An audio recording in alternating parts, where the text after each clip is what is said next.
30 de outubro de 1517, a cidade de Wittenberg, na Alemanha, amanheceu com as 95 teses de Lutero fixadas na porta da sua igreja.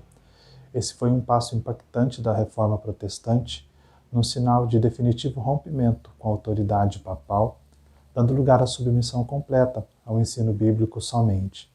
Mas uma reflexão interessante a se fazer é o que esse movimento, que já conta mais de 500 anos e que ocorreu a milhares de quilômetros, tem a ver conosco, aqui no bairro de São João.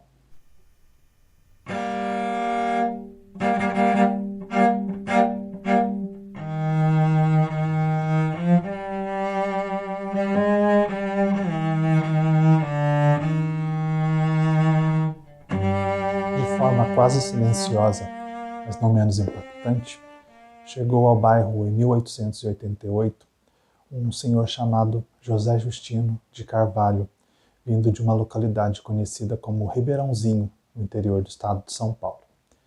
Ele havia sido expulso da fazenda onde trabalhava por ler a Bíblia aos trabalhadores dali. Chegou então ao bairro trazendo a nova religião, baseada nos mesmos princípios da Reforma Protestante. Pela primeira vez, o bairro entrou em contato com o autêntico Evangelho bíblico. Saber como tudo começou não é apenas uma forma de saciar a nossa curiosidade. Esse conhecimento está ligado à composição da nossa identidade. É uma forma de saber como e por que estamos aqui. A igreja em São João não apareceu no bairro a partir do nada, e as pessoas que se reúnem semana após semana no templo não fazem isso sem nenhum propósito. Todas as coisas têm uma história de como tudo começou. E a Igreja Presbiteriana de São João também.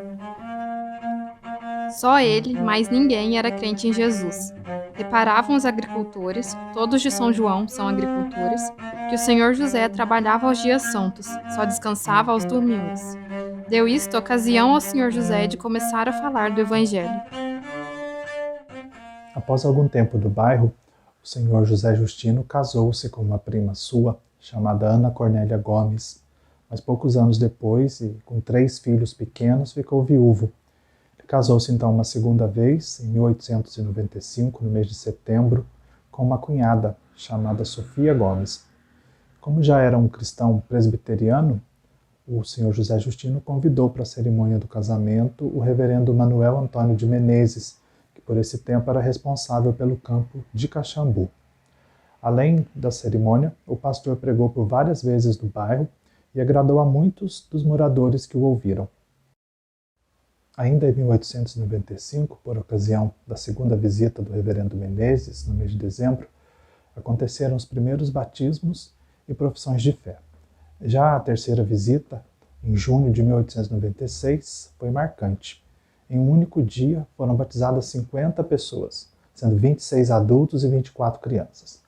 A quarta visita, em dezembro de 1896, foram batizadas outras 36 pessoas. Enfim, já com um número considerável de convertidos e capaz de manter-se, a Igreja Evangélica Presbiteriana de São João da Cristina foi organizada aos 24 de setembro de 1900. Na ocasião, foram arrolados 156 membros, sendo 75 adultos e 81 crianças. A igreja em São João foi a 88ª igreja presbiteriana organizada no Brasil e a 14ª organizada no estado de Minas Gerais. No dia seguinte, os membros se reuniram na sua primeira assembleia para a eleição dos seus oficiais. Para presbíteros foram eleitos Gabriel Gomes Ribeiro, Manuel Gomes Ribeiro, Joaquim Gomes Ribeiro e João Batista Gomes. Para diáconos, os eleitos foram Virgínio Gomes Ribeiro, Pedro Gomes Ribeiro, José Gomes Ribeiro e Pedro Batista da Silva, conhecido como Dico. O reverendo Menezes esteve como responsável pelo trabalho em São João até abril de 1907, quando precisou se afastar por questões de saúde. Foi então substituído pelo reverendo Erasmo Braga. Vendo o bairro pela janela do vagão da Maria Fumaça, o reverendo Erasmo registrou a sua impressão em um artigo de jornal. Mas onde o panorama reserva uma grande surpresa é quando, ao despontar os cabeços de Maria da Fé, o comboio salva um pontilhão ao pé de uma cachoeira, inclina-se para a direita e avança para os 2 monolitos de granito que são as balizas de São Sebastião da Pedra Branca. Para além de uma cortina da floresta, estende-se o lindíssimo vale de São João da Cristina. Sobre o horizonte longínquo, esbatem-se as serranias escalvadas que margeiam o rio Sapucaí. Por longos quilômetros se estende, muito abaixo das cristas coroadas pela via férrea, aquela planura, que parece uma avenida rendilhada de casas, moradas felizes de gente sã e de consciência e bem-aventurada na pureza de sua vida, chamando-se primos e irmãos uns dos outros. Como ainda não havia um templo, no início as reuniões aconteciam nas casas dos membros. Uma das casas mais usadas foi a do presbítero Manuel Gomes Ribeiro, a maior e mais central do bairro. Uma outra casa usada foi a do diácono Pedro Batista da Silva. Conforme os registros antigos, a casa do diácono Pedro era uma extensão da igreja, onde por muitas vezes os cultos foram celebrados e onde geralmente se hospedavam os pastores, missionários e evangelistas que passavam pela igreja. As primeiras ofertas destinadas à construção de um templo ocorreram ainda em 1898, antes mesmo da organização da igreja. Finalmente, em 20 de dezembro de 1908, durante uma das visitas do reverendo José Osias Gonçalves, o templo foi inaugurado. Ao longo dos anos, várias reformas e melhorias aconteceram, tanto no templo quanto nas demais dependências da igreja. Ao que parece, logo após a organização, o trabalho dominical da igreja se resumia a apenas um culto público ao meio-dia. Tempos mais tarde, temos o registro de 2 cultos, o primeiro ao meio-dia e o segundo à noite. Já em 1910, temos o registro de uma primitiva escola dominical, que, embora não fosse tão bem organizada como hoje, prometia se desenvolver.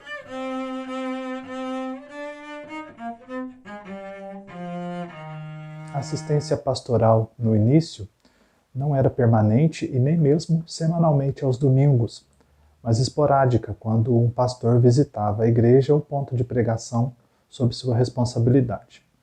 Houve períodos em que o campo da igreja de São João compreendia 17 pontos de pregação. As cansativas e constantes viagens dos ministros aconteciam ou no lombo dos cavalos ou nas antigas Maria Fumaça. A igreja de São João da Cristina é muito próspera. Conta hoje com mais de 100 membros em plena comunhão e pouco maior número de membros menores. Está prestes a inaugurar um belo templo que comportará mais de 300 pessoas. Neste lugar, o reverendo Álvaro pregou 4 vezes, sendo 3 na casa atual de cultos e uma na casa do Sr. Gabriel, membro da Igreja Independente. Em 1903, o presbiterianismo no Brasil sofreu uma divisão por conta de algumas divergências entre os seus líderes. Uma das principais questões envolvia a maçonaria. Surgiu então a Igreja Presbiteriana Independente do Brasil. Um dos presbíteros da igreja em São João, Sr. Gabriel Gomes Ribeiro, tinha relações familiares com o reverendo Alfredo Borges Teixeira, um proeminente pastor dessa nova denominação. Então, o presbítero Gabriel e a sua família resolveram aderir ao movimento independente e organizaram uma congregação na sua própria residência. Essa congregação também recebia visitas esporádicas dos seus líderes, mas passando algum tempo, deixou de existir. Com o tempo, o trabalho na igreja foi se desenvolvendo e, à semelhança do que acontecia na igreja no restante do país, surgiram as sociedades internas. Os primeiros trabalhos dos quais há registros são o trabalho infantil e o trabalho das senhoras. Posteriormente, se organizou o trabalho com os jovens, depois o trabalho masculino e, mais recentemente, o trabalho com os adolescentes. A influência evangelística da igreja era sentida não só no bairro, mas também nos arredores. Vários pontos de pregação foram se desenvolvendo e se organizando em igrejas. Como exemplo, temos o trabalho na cidade de Itajubá, iniciado em 1908, o trabalho na cidade de Maria da Fé, iniciado regularmente em 1918, o trabalho no bairro Mogiano, cujos primeiros registros são de 1919, além de congregações no Goiabal, São João das Cachoeiras, hoje município de Cachoeira de Minas, Barra Mansa e Cristina. A igreja vai animada. A escola dominical, que se está organizando, muito promete. Alegrou-me o gosto com que grande parte dos crentes está estudando a palavra do Senhor. Espero que, se os crentes são-joanenses forem fiéis à escola, esta será, dentro deste ano, a maior do Presbitério Sul de Minas. Ao longo de toda a sua história, percebemos o zelo da igreja pelo trabalho missionário. Em 1994, durante o pastorado do reverendo Sérgio Paulo Martins do Nascimento, o Conselho organizou uma secretaria com o objetivo específico de trabalhar com a obra missionária, a SEMPRE, Secretaria de Missões da Igreja Presbiteriana de São João. Nesse mesmo ano, 1994, foi realizada a primeira conferência missionária. Outra frente de atuação da Igreja nesses mais de 120 anos de organização é a questão social. Desde seus primórdios, há registro de várias doações e levantamentos de recursos para o atendimento das necessidades tanto dos membros como de outras causas. A obra talvez de maior vulto foi a construção da Casa de Instrução, em 1928, que funcionava onde hoje está o Salão Social da Igreja, ao lado do templo.